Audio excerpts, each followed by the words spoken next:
Hello, please come in. Join me. I'm Jonathan Crowe, Director of Community at Ninja One, and this is IT Horror Stories. Tonight, the lights are dimmed, the servers are humming suspiciously, and something sinister is lurking in the logs. This isn't just any episode. This is the season finale of IT Horror Stories. And to mark the occasion, we've summoned a few especially haunting tales from our most fearless contributors. Listeners just like you.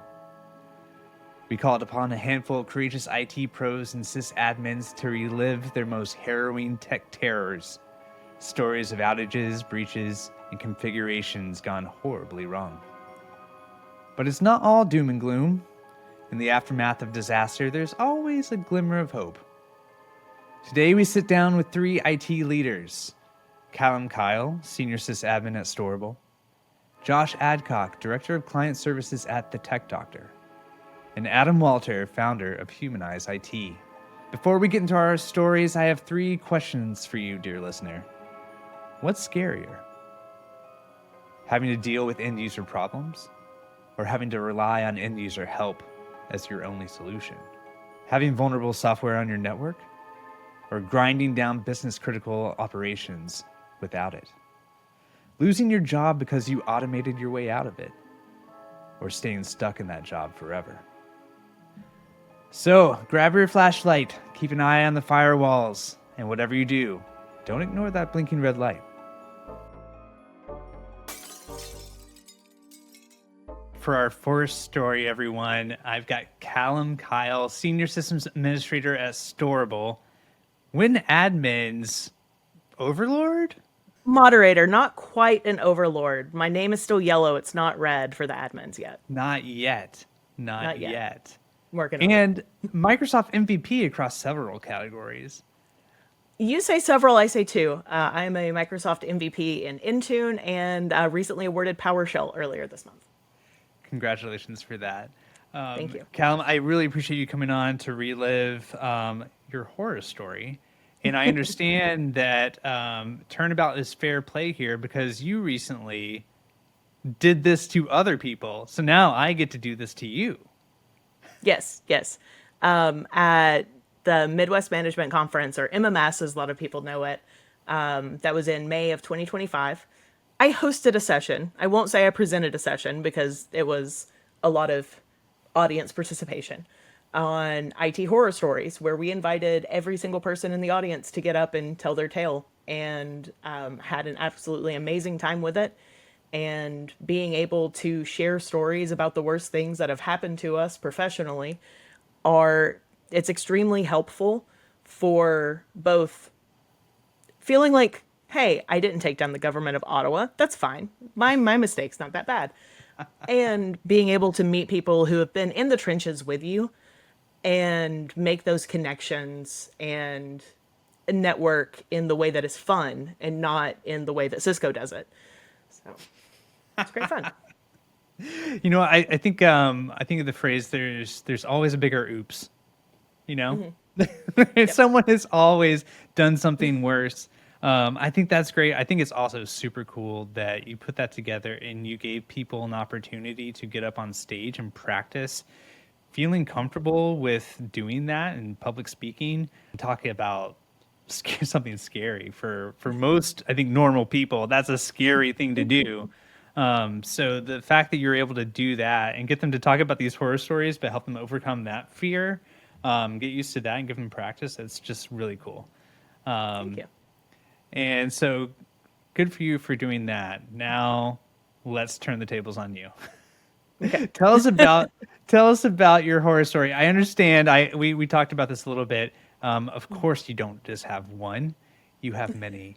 But we're going to focus on one today, and I understand it's one of the more recent ones. So maybe set the scene for us. What's going on before we get into the hour where the real horror strikes? I had been working with this company for about a year, so I still felt like I was getting my legs under me as the primary like Microsoft person. I have a very small team, and I am the Microsoft person who, if you're watching the video here, I have an Azure tattoo. So I am the Microsoft person at my job. And we are a fully remote company. We're split as to whether we're on Macs or PCs. So about half of the organization is mine that I am managing. This fleet is my baby. And then the first person that get affected was our senior security, IT security person. Was the first person who reported an issue. So when you're getting tickets and you see, I'm sure you probably have the people that, okay, yes, you got another ticket from them. That makes sense. When you see it coming in from your senior security person, does that hit So a I little will bit different? say, in his defense, he did not open a ticket. He went into Slack and said, "Hey, can I have my BitLocker Of recovery course he key?" didn't open a ticket.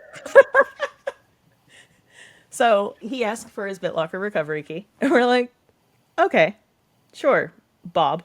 We'll call him Bob. "Sure, Bob. Here's your BitLocker recovery key. Just, did you do anything that would make BitLocker trigger?" "No, not that I can think of." "Okay." "Hey, I'm still not able to get in." "Okay." And then that's when we start seeing reports from other people who are not on the East Coast start rolling in as they're starting. And it's like, oh no, this is a lot of this is a lot of people for an organization of our size to be having this problem. And that is about when I sort of popped into WinAdmins, which, if you're not familiar, WinAdmins is a Discord server with almost 15,000 users worldwide. To say, like, hey, what's going on? And it was just an absolute flames. Everybody trying to figure out what is going on. And if you feel like your team is too big to get anything done, imagine that across countries. Well, in To those try to figure it moments out. too, those moments of panic. I mean, cue the gif of Community where Donald Glover is coming in and everything's on fire. Yes. But seeing that, there's such a rush of everyone trying to find information, trying to share it as quickly as possible. Sometimes information is not always pointed in the same direction. Mm-hmm. It really turns into just an insane atmosphere to be operated in any state, let alone like a calm, cool, and collected, rational state. Do you think those things? Obviously, it's helpful, but do you think when you're in that moment? This is also like, let's talk more about like the remote aspect of this too, because Yeah. as opposed to other offices where you see these reports kind of all happening within a department or within your like you're seeing these things happening across, as you mentioned, different geos, and then you're going in and you're seeing this. Okay, this is a huge, widespread event. What's going through your head there? How are you feeling about this? I didn't mess anything up. That's the main thing that immediately went through my head when I saw colleagues in like Germany and Iceland and the UK also having this problem. It's like, okay, this wasn't my fault. Okay. So I don't have to worry about that portion of it. You are powerful when it comes to your fleet, but you Yes. are not. That is But I not did your not do responsibility. this. Yeah. I have messed other things up, but this one was not me. But seeing that there are so many very highly intelligent, very, very technically minded people in the communities that I work in, and being able to say, like, okay, I'm also not the only one who doesn't know how to fix this. And being able to work together to sort of crowdsource something. One person finds an article and 70 companies take use of one person being able to find a piece of research is so, so nice to have. How are you, I guess, dividing your attention here in these moments where you're drawn into these like when admins, you're drawn into finding out, okay, what's going on? What is the world telling telling me right now? How much information can I get? You're the person that your company is going to for answers, I'm imagining too. You've got people, what's going on? What can I do? How do you kind of manage and start to triage in your mind where your attention's going? So we have a fairly good setup where I work, and that is that our manager runs comms. So I ignore anything if it is not from somebody that is tagged VIP on Slack when we get into something like that. Because the VIPs are the people that are on my team. They will either be bringing me information or asking for information to disseminate because there are a lot of people asking them. So that way I only have to say something once and it gets spread. So it's sort of like an opposite phone tree at that point. There are 6 people who can talk to Cal right now, and only those 6. Anybody else will get ignored. Yeah, do not disturb. You go into a place where you know it's a reliable place. People are gonna be sharing information that is lit up. People are starting to find things. They're sharing helpful resources. What happens next? At that point, we were very much so in, like, there is a point of emergency where you just tell the company, like, look, we know. We'll let you know when we know something else. We're lucky in that we have these now. So every single person on our team or on our company has to have a phone for MFA, right? So for their multi-factor, they have to use their phone. We don't use YubiKeys or anything like that. So they're signed into their Slack on their phone. We can still communicate with each other. We can let everybody know if something is down, without them having to be able to log into their company computer to see that. That's the point that we get to, is we know there's a problem. We're investigating. And we hate to see that on status pages for like major service providers. Like Google says, hey, there's a problem with these. We're investigating. It's like, well, tell us what the problem is. Oh, we don't know what the problem is. That's sort of, we're trying to figure it out. We're working on it. The time frame here, it feels like forever. These things compared to how they used to roll, though, I mean, information gets around a lot quicker because of all these things we've been talking about. And so you start to get information about, okay, I'm trying to remind myself about how the timeline of events here. I know it was the day before I was supposed to go on vacation. Of course it was. Did you end up being able to go on this vacation? Yeah. Is this a spoiler? Yeah. I made it. How did you make it? How did you all resolve this? How do we resolve this? Well, there was the official guide for resolving it that got sent out same day, thankfully. So everybody knows you boot into safe mode, delete one file out of the source folder, and when the definitions update on its next run, it pulls down the fixed version of that binary, right? So we wrote up documentation in our Confluence for our users as to how to do this themselves, and sent them an email with their BitLocker key with like the full step-by-step documentation on it. And when we opened the floodgates, because we had initially said, hey, we're aware of this, don't send tickets on it. We opened the floodgates and said, hey, if you have this problem, like this problem, here are screenshots of the problem, send us a ticket. And we sent out the documentation, and I think we had to handhold something like 7 users total through it. That's amazing. Chalk one up for having faith in humanity, right?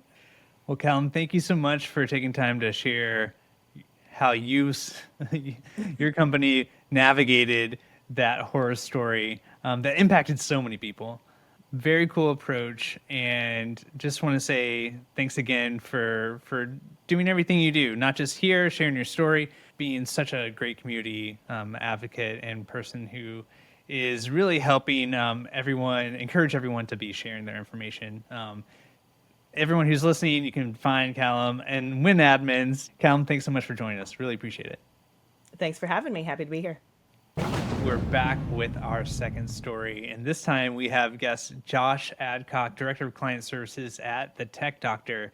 Josh, thanks for taking time to come here and relive a dark, scary moment of your past. Well, thanks for having me, even though you're dragging all the trauma out. I will say when you and I talked about you coming on the show, you seem pretty excited and saying that you have quite a few of these stories. So, yes, we're asking to relive dark times, but sounds like you're having some fun with them. Oh, definitely. Always. You got to laugh, right? Oh, well, hey, what else is there to do if you don't collect stories of horribly timed things and horribly done things and reminisce on them other than just sit and stare at reports all day? So, gotta have something to keep you entertained throughout the day. Well, let's get into it. Before you share the details, let's set the scene a little bit. Let's lean in. The fire's crackling. What's going on in this day before the bad thing strikes? This particular day was pretty simple and basic day. I just kind of coming into work first thing in the morning, doing my normal reading emails, going through everything. And, one of the things that I do on a pretty regular basis is go through the CISA emails and everything for, different vulnerabilities and what may affect me and my environment or my clients, just to kind of get an idea there of what's going on. That's what I was doing when I noticed that they released a pretty severe vulnerability for MSMQ. And later on in that same day, I happened to notice that it was enabled in almost every one of our environments with an on-prem server. So after doing a little of, at the time, I considered diligent research, just kind of looked through, and everything I found told me that MSMQ was horribly antiquated. Nobody really used it for anything anymore. It hasn't been a standard tool in a really long time. So me on a Monday morning decided to make the decision that I was just going to go with that as the answer and just throw together a quick PowerShell script and run it across everything in our Ninja environments, which, I know better than to do, but it's Monday morning. What am I going to do? It's awesome. I mean, hey, like aliens, right? The safest thing to do, nuke it from orbit. Just get rid of it. Pull it out. Why run the risk? So, we ran that, and most of the day continued on as a normal day until I received a phone call from the one and only 24/7 clinic that we have that is always very frantic when anything doesn't work. Like if they can't print, it is a entire meltdown. So you can imagine how frantic they were when no one could access the one tool they use for literally everything in the entire business. I guess what really made this a nightmare more than anything was the thought that this is probably going to be pretty simple. All I have to do is go in and turn MSMQ back on the server and everything will be golden. And I quickly realized that was not the case, that there was a whole lot more involved into re-enabling MSMQ, and ultimately ended in having to reinstall the application from the server to all 45 of their workstations throughout the whole thing before any single workstation would work again. That was 2 very miserable days. 2 days. So this one Monday morning decision, legacy software, outdated, no one's using this thing. Let's be safe. This came from a good place. You're trying to keep your clients safe, right? And lo and behold, so tell us a little bit about what those calls are like. You're saying they're frantic, right? It's a 24/7 place. It needs to be online, needs to have access to things. Do you have multiple people yelling at you at this point? No, with this client particularly, if anything goes wrong, it is generally the owner of the business that is immediately on the phone. And then it's one of those clients where if they don't necessarily like our answer or our way of being expedient about it, it's immediately a phone call to the person that owns our company. And then that's when it really becomes super frantic. It's a very long time client. It's been a client for a very long time. The whole owner to owner relationship between the business, and of course, when that call gets made to the next level, it's always far more, I don't know if frantic is the word, but I will go with frantic. It is always far more frantic to that call, at the point the owner is calling another owner, than the initial call coming in. Tense. So Yeah. generally, if in this situation it was something that the owner was not necessarily aware of what had happened yet, because he wasn't at the office while we were doing everything. So it turns up the intensity level quite a bit when you receive that phone call. And no one is fully aware of the whole situation other than me stuck there trying to figure out how to put it all back together. And so you're pretty much on your own fixing this thing. You're able to do it.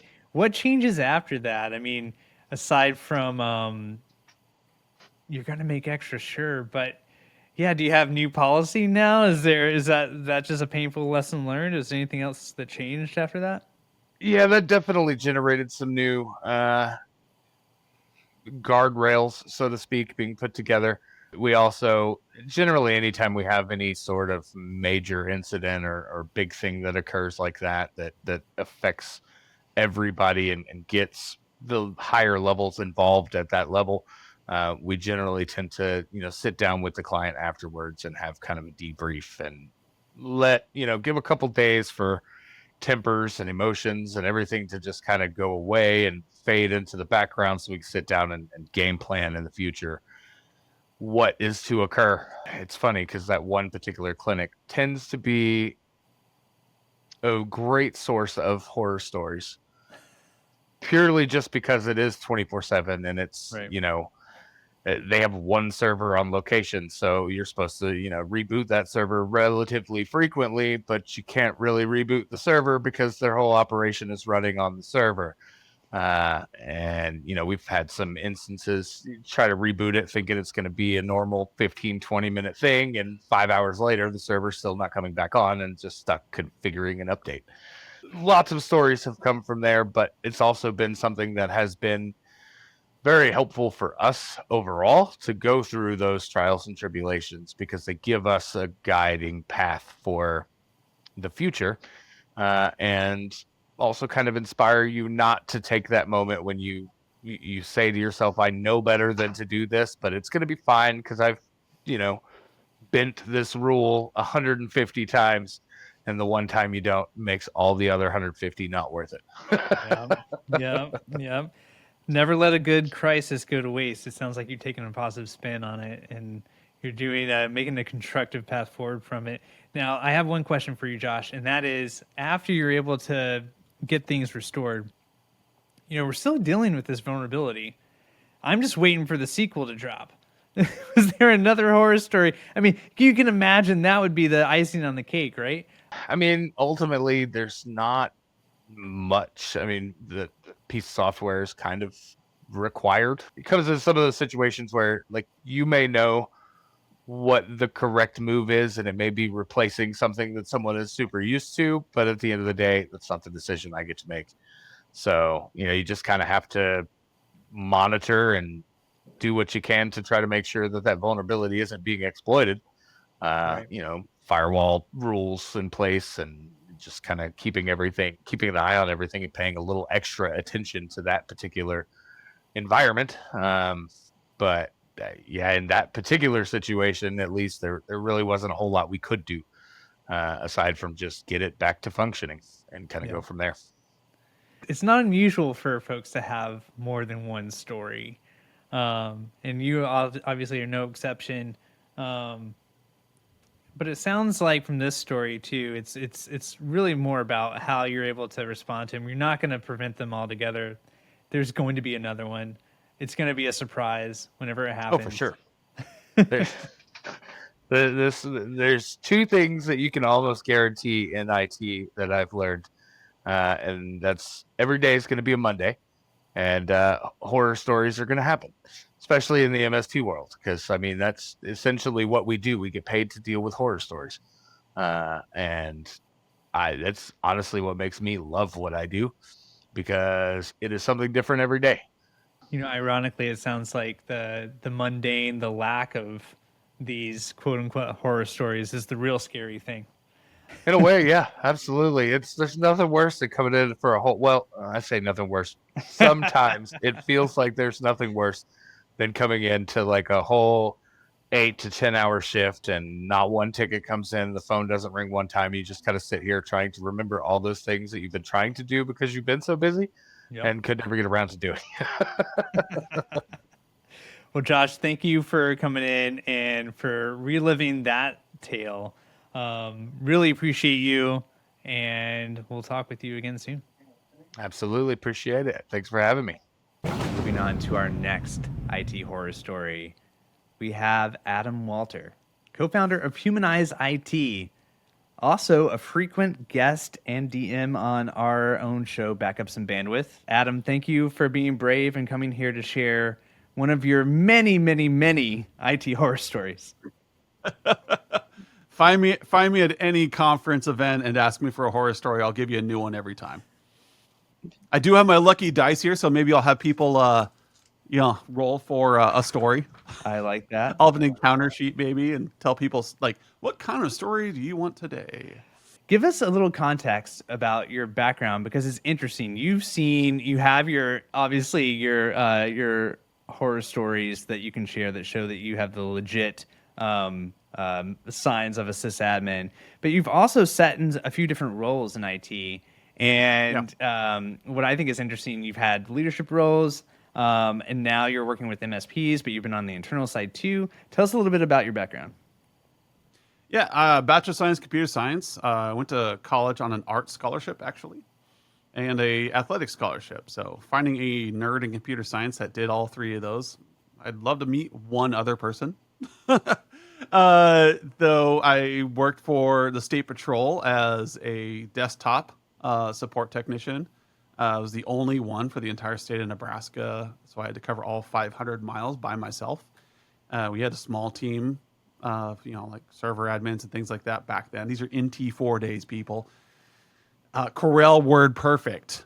These should all resonate with you. Went from there to a sysadmin job that actually will be the focus of my horror story today for a marketing firm, actually an athletic marketing firm.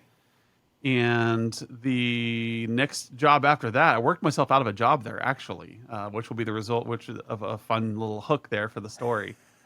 And the next job was I worked for did cybersecurity and sysadmin work for a bank marketing firm. And that was really fun. I got some great horror stories there that are just on your toes kind of things. And then I went from there to consulting and contract work for major corporations as a generalist. They wanted somebody who just knew every aspect of IT and could command teams. That was my first real leadership roles. And then decided that I missed small business and came back and started a consulting company. And then kind of flew into, like in 2022, buying a software company that I was doing gap analysis with to build up what you now know as Humanize IT, a great software for account managers to manage their clients and show their value and find gaps in their technology stacks. So what an amazing journey, and starting off adding more and more stakes to the oops that are happening. The size of the oops and the oops can get bigger and bigger, right?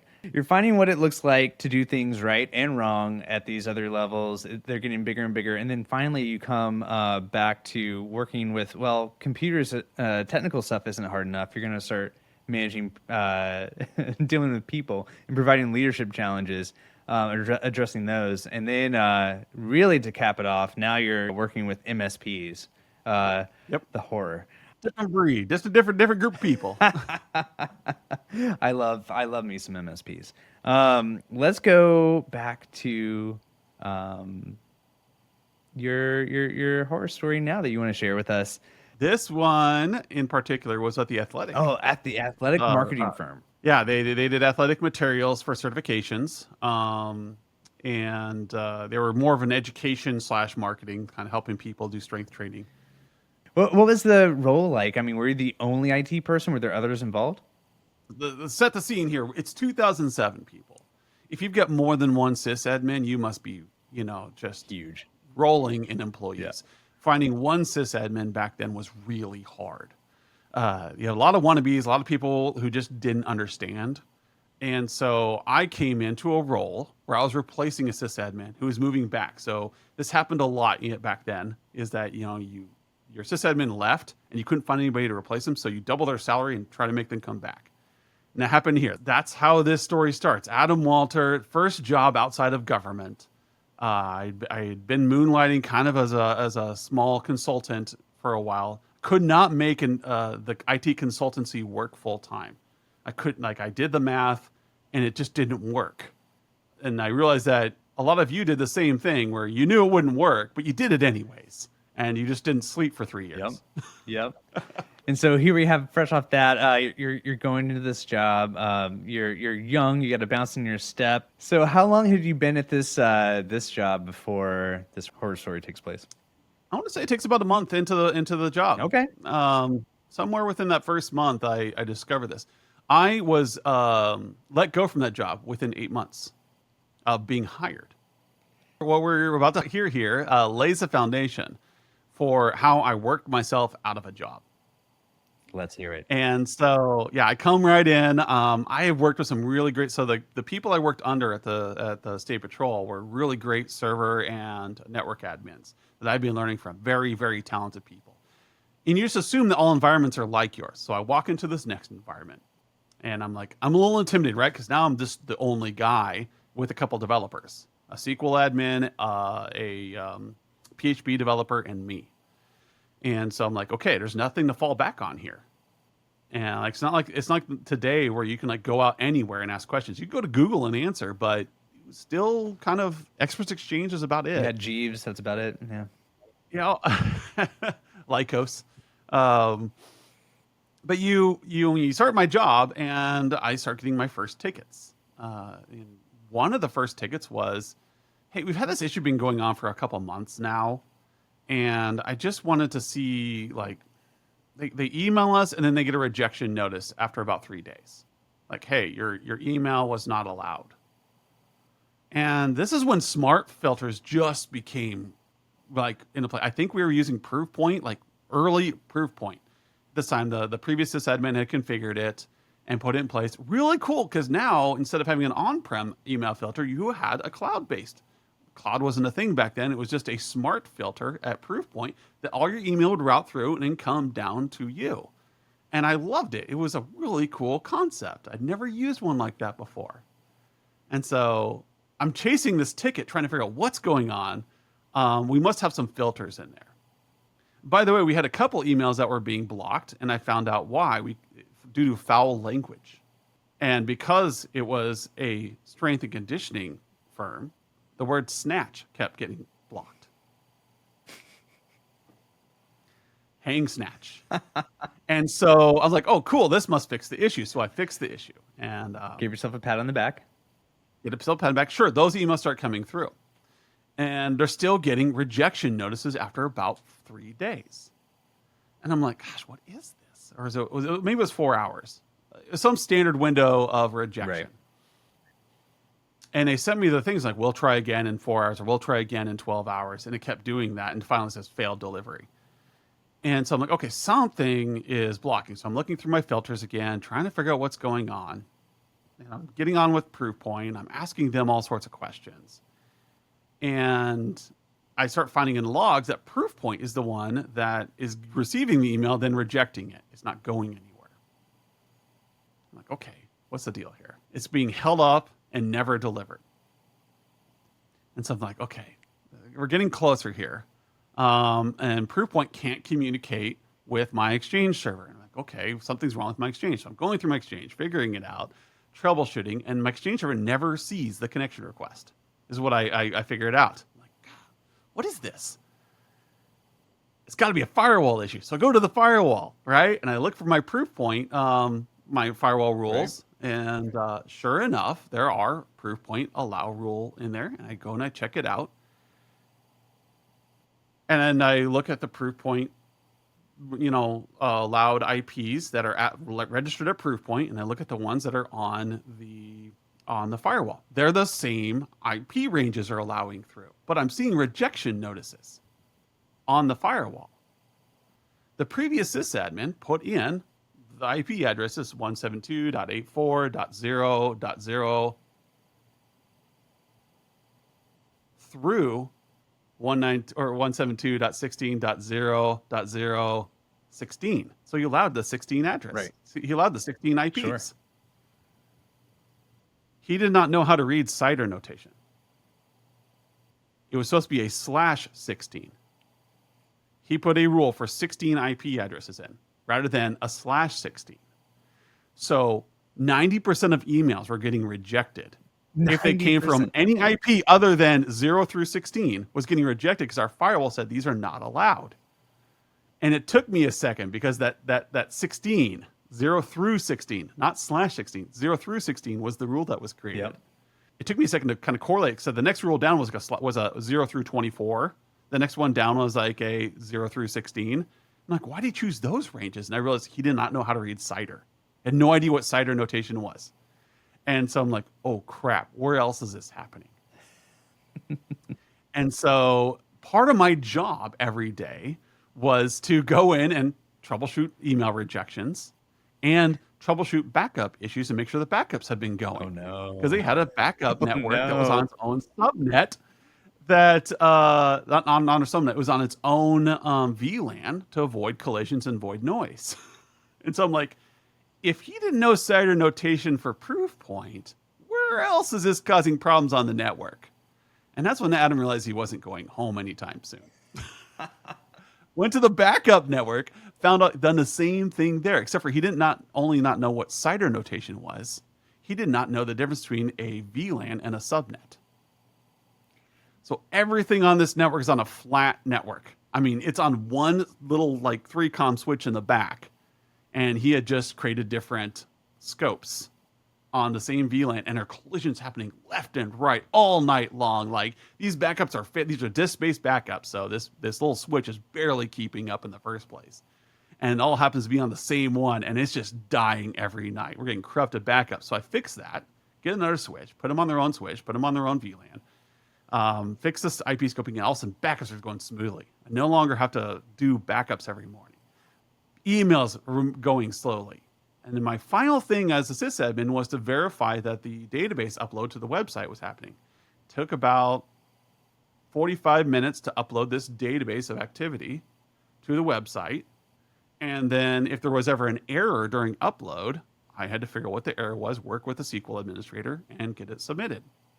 And this was most of your day. This was like 5 hours of your day. Okay. Well, I realized that they only had a 1.5 meg connection. And for an extra $50, we could move up to a 10 meg connection. No brainer. Now my upload took about a minute.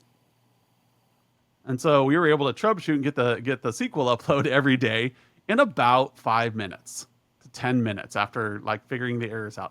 The rest of the day I had nothing to do. So my boss actually said, "You got an Alienware laptop, play WoW. Just be ready when we're ready for you." And so this horror story of like all these things that kept unraveling because an overconfident sysadmin built a network without knowing what he was doing, with having just a little knowledge, just enough to be dangerous, and had crafted a little like workload. And by the time I was done there, I had about a half an hour of work every morning. I felt like Office Space. And the rest of the time, I'm just kind of sitting there just trying to help out around the company where I can. And eventually they're like, why don't we just hire a consultant to do this? We'll save a ton of money. So 8 months into my job, I got let go for having no work to do and got a great 8-week severance package with full benefits with a huge apology and a glowing recommendation. I mean, I was going to say this is a true horror story. I mean, this is a thing that people worry about, especially with automation all the time. Are you going to do this so well that you work yourself out of a job? And that sounds like the true horror, but then I don't know, the way you're phrasing this at the end sounds like this actually wasn't the worst thing in the world. Yeah, I mean, it was nice, but I loved that job. I liked the Yeah. people I was working with. Yeah. And the horror of it was like, discovering that, like, when my brain made the connection that he did not know what CIDR notation was. If he didn't understand something this basic, I'm pulling at this thread and I'm like, this is a big sweater, guys. And like, it's unraveling, it's getting worse and worse and worse. And at the end, like, I started having to come with the assumption of anything I see that's built, I have to assume that somebody built it who was smart, but not smart enough to do research and understand. It's all of a sudden you don't trust anything around you. I mean, it's kind of like moving into a home and realizing that the prior occupants had known enough to do some handiwork, and then you find out, oh wait, they've done all the wiring, they've gotten into the plumbing. What else can't you trust? What am I living in here? I think the horror is knowing that there's people like that out there. Is that we're all in one network, people. Every IT person is in one physical network. We're all connected. Your neighbor might be that overconfident sysadmin who doesn't understand what they're doing and causing problems for you. And so if your upstream routing is not working, you're going to have to call them and correct them. Like, knowing that there are people out there. Now, I feel like today it's such a much more mature field. Right. We can filter out those guys, and those people that they don't really know what they're doing. But throughout my career, I kept finding them. And I don't want to make people feel like idiots, but I do want to enlighten them. When I've got a tier 3 network admin who's getting paid 6 figures and doesn't know how to do a PCAP or a trace, like, that's a problem, people. But it kept happening over and over in my career, all the way up to 2017, where I would keep discovering these, what I started referring to as charlatans, who are taking really great paychecks. And there was no checks and balance to say, this person actually does not know what they're doing. They either need to be educated or they need to be let go. And that's the horror of it, is knowing these people are out there. And a lot of them are great pretenders in MSP space. Like, well, they'll tell one or two stories. They'll try to pretend like they're technical, or they'll try to pretend like you're one of you, but they're really just a salesperson. They're really just there to kind of like get their buck and run away, not actually to solve problems that you're trying to solve. And that's so having, I mean, the maturity of the space, having more people sharing more and talking more together. Do you think that's the check and balance against that, or is there anything else? Being honest. Be honest and be a part of a community. Where you say, hey, I built this thing. Anybody see any issues with this? Or hey, I'm having problems. Like, this back and forth of, like, you don't have to be the person who knows everything. And when you're in a silo and you're the only sysadmin or you're the only person in your role, you can get a bit of an ego going because there's no one to call you out. And if you haven't screwed up in the past year, you're probably either 1, delusional, or 2, you probably need to have some people around you to call you out. I love it. You just don't know you've screwed up yet. Because in IT, there's too many ways to mess up. And that's why we have the fail fast methodology. Adam Walter, co-founder of Humanize IT, thank you so much for taking time to share your story and your wisdom. What little of it there is. Adam, thank you again. Really appreciate your time, and I can't wait to hear another one of those stories. And just like that, we've reached the end of this week's episode and the end of season 1 of IT Horror Stories. If you're up to the task, though, you can relive every terrifying tale from this season on Spotify, Apple Podcast, or at ninja1.com/IT Horror Stories. We can't thank you enough for tuning in week after week and joining us through this chilling ride through all sides of IT. But our journey doesn't end here. Got a tale of your own? Share it with us on LinkedIn or creep into our Discord community. You might just find yourself featured on our season 2. Until then, lock your doors, patch your systems, and remember, whatever your horror story, you're never in it alone. Learn more about why 30,000 global customers trust NinjaOne to automate the hardest parts of their IT, because there's nothing scarier than tackling too many tickets in a day. We'll be back with more soon. In the meantime, stay safe out there.